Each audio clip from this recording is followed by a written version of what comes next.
It is one means by which they become involved in their larger society. I think that our political party system and our political systems are in very bad shape now.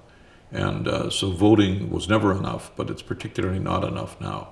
And it's equally important for young people to get out and to do things. One of the advantages of voting is that you have the same, if you're of voting age, you have the same rights as everyone else.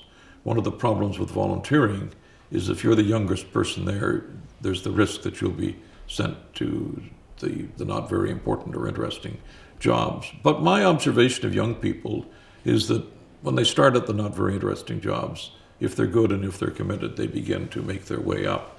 And what it is a means to become part of a community. When you take the decision to let your interest in an issue carry you to getting involved in that issue, you become more realistic about what can be done, and you become more effective in doing something. Because there is a world of difference between sitting back and saying, this is the way the world should be, and actually getting out there and moving it in that direction. And moving into that direction can often be extremely exciting, great sense of accomplishment. You don't get to some sort of shining end that you might have thought about when you were contemplating it all by yourself. But it is a way to make change. We have to find, and to some degree, that's happening. To a large degree, that's happening with young people. They are getting involved in issues that interest them.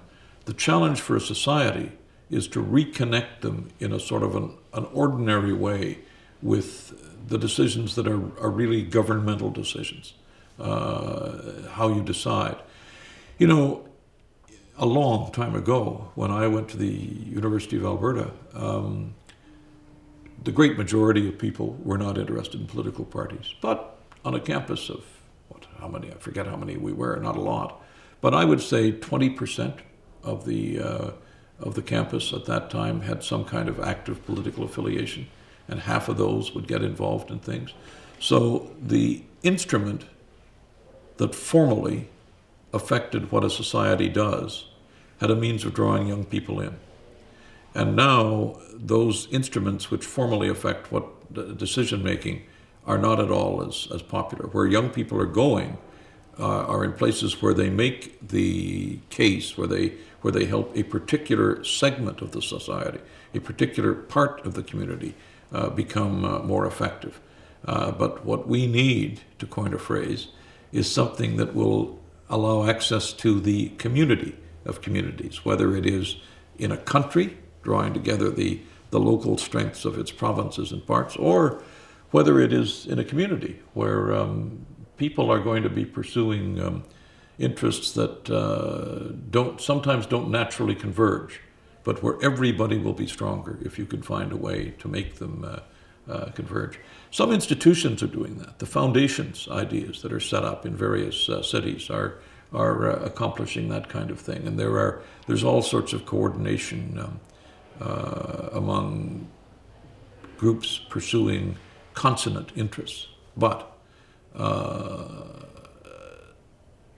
there's not much interest in the institutions that have the formal responsibility, capacity to decide, and the entry points to those institutions, which historically have been political parties. That's a major problem in our society. It's not ideological.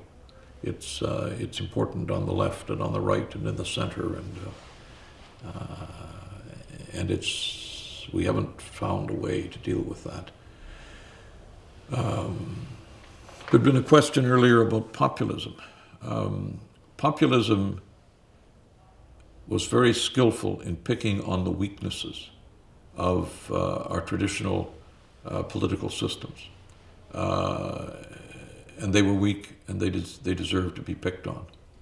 But there has not been the same kind of success in recreating substitutes that can bring communities together.